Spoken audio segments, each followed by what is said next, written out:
Bonjour à tous, bienvenue. C'est une association créée par quelques parents en 1957 dont on parle aujourd'hui. L'ADAPI de la Loire, une association dédiée aux personnes en situation de handicap et qui rayonne aujourd'hui sur tout le département grâce à une soixantaine de sites, d'établissements et de services spécialisés. Pour nous présenter l'ADAPI de la Loire, Robert Grand est avec nous aujourd'hui, président de l'ADAPI, et Roland Cortot, directeur général. Bonjour à tous les deux. Robert Grand, je le disais, 1957, on rappelle le contexte et la situation, ce qui avait poussé ses parents à créer cette association. Eh bien, en 1957, des parents ont constaté qu'ils avaient des enfants handicapés et pas de solution. Donc, ils se sont regroupés pour créer un premier établissement dans le quartier de Méon, à Saint-Étienne.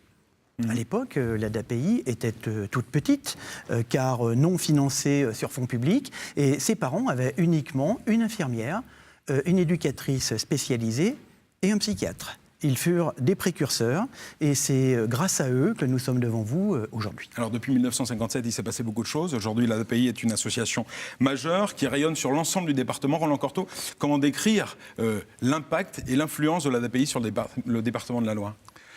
L'association est effectivement le premier opérateur sur le plan médico-social dans le département de la Loire. Et comme le disait le président, avec le temps, nous avons diversifié largement à la fois les solutions et les réponses à apporter aux personnes et satisfaire leurs besoins et nous adapter à l'évolution des publics et des besoins de ces nouveaux publics. Tous les publics sont concernés aujourd'hui, c'est-à-dire que l'ADAPI de la Loire couvre tous les âges, de la petite enfance au grand âge. Robert Grand. Exactement. La plus jeune personne accueillie à 4 ans, la plus âgée, 85 ans. On parle valeurs, Roland Cortot. Quand on crée une association comme celle-ci, on a forcément des valeurs qui évoluent en même temps que la société. Aujourd'hui, quelles sont les valeurs, quels sont les maîtres mots du fonctionnement de l'ADAPI ? Qu'est-ce qu'on souhaite faire ? Où est-ce que l'on veut aller quand on dirige l'ADAPI ? Alors les valeurs, elles sont simples. Ce sont des valeurs essentiel dans notre fonctionnement. La première valeur, c'est la famille, parce qu'une personne a une famille forcément autour d'elle. Donc la seconde, c'est la personne, prendre en compte la personne dans sa singularité. La troisième, c'est la citoyenneté, faire de ces personnes, les accompagner dans la construction d'une véritable citoyenneté.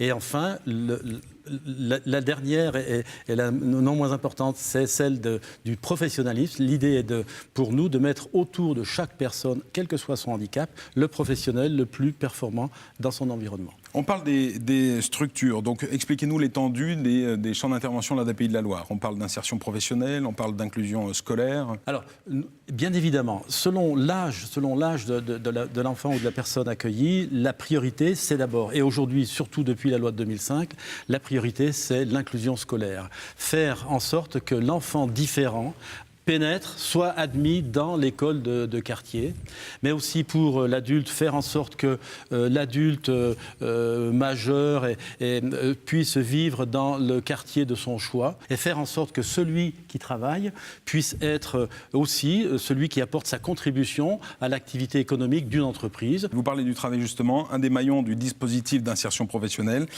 c'est les ESAT, les ateliers et de services d'aide par le travail. Regardez ce reportage d'Aurélien Sellette à l'ESAT des ateliers Gier. Ça sert pour la santé et pour comment faire du sport.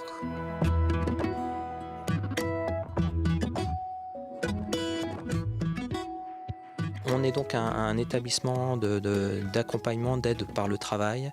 On accompagne 200 travailleurs en situation de handicap avec une quarantaine de professionnels sur des activités diverses et variées.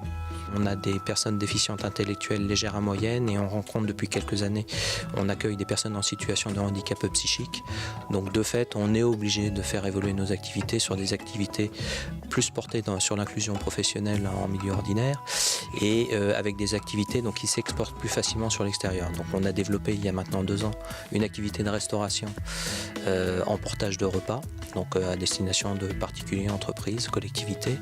Et on vient d'ouvrir il y a maintenant 2 mois une activité de mécanique automobile et de station de montage de pneumatiques. Donc on avait démarré un programme d'accompagnement de la restauration nutrition en 2014 et on poursuit cette année sur les ateliers J avec un dispositif test qui est une application santé, bien-être, activité physique. L'intérêt, c'est de continuer le dispositif d'accompagnement nutritionnel qu'on avait mis en place et de favoriser les activités physiques et la prise de conscience de la santé par les personnes elles-mêmes.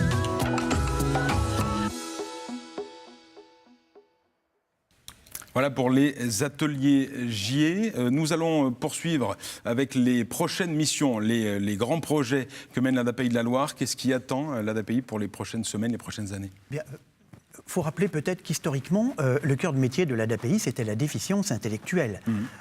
C'est trisomique que l'on appelait en 1957 des Mongoliens. Le cœur de métier a beaucoup évolué. Nous accueillons toujours des personnes trisomiques, mais les progrès de la médecine ont fait qu'il y en a moins. Et nos missions aujourd'hui sont d'accueillir ces personnes, mais en allant jusqu'à la personne qui aurait subi un accident de la vie, mais qui est d'intelligence normale. Mais cet accident a généré en quelque sorte une forme de handicap et l'ADAPI, par ses compétences, peut exercer son métier et remettre ces personnes dans le droit chemin. Roland Cortot, les projets, très rapidement. Optivie d'abord. Optivie, on en dit deux mots dans la vidéo. L'idée, c'est de faire en sorte que les travailleurs en situation de handicap puissent bénéficier d'un outil qui les aide à entretenir leur santé, veiller à leur nutrition et surtout à bouger aussi, parce qu'on s'inscrit dans le PNNS, le Plan national de santé, qui associe à la fois les préoccupations sur la nutrition et sur l'activité physique. Et puis enfin, en ce qui concerne Trèves-Janin, un gros projet au centre de Saint-Étienne, où là, on va rompre avec l'établissement traditionnel, mais au contraire, inscrire les personnes dans un parcours, un véritable parcours de vie. Et cette structure permettra d'accompagner toute la personne dans toutes les étapes de son projet de vie, en partant du foyer d'hébergement jusqu'au service d'accompagnement à la vie sociale et plus tard au domicile personnel. Merci beaucoup de choses à faire donc pour l'ADAPI de la Loire. Merci Robert Grand, merci Roland Cortot. Toutes les informations sur le site internet de l'ADAPI de la Loire. À bientôt.